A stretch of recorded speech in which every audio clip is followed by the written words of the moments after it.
Mi chiamo Guido Iaccarino, sono nato a Venezia e ho avuto la fortuna di continuare a vivere e a lavorare in questa bellissima città.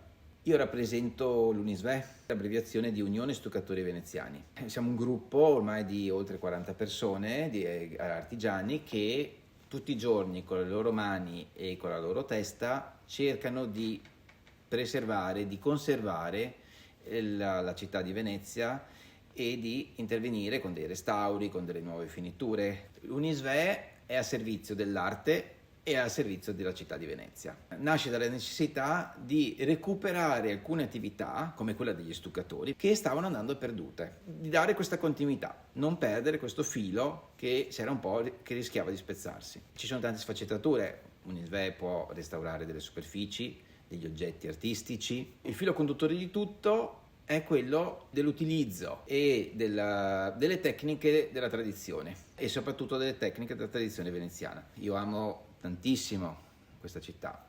È come quando vuoi bene una persona, ami la sua bellezza, il suo splendore e accetti anche le cose dove è un po' carente. E gli vuoi bene anche per quello, cioè accetti anche queste cose, fanno parte del gioco, fanno parte perché la vita non è mai perfetta, dà sempre un senso, un valore e sostanza alla mia vita. Sono davvero ottimista perché Venezia è una città meravigliosa, per quanto cerchiamo di, tra virgolette, rovinarla, sfruttarla, lei riesce sempre comunque a tirarsi su. È una città ancora ricchissima a livello culturale, a livello artistico. Quello che penso però che sia importante è che ciascuno di noi la cerchi di conservare, la cerchi di tutelare, e quello che con le nostre mani e nel nostro piccolo cerchiamo di fare.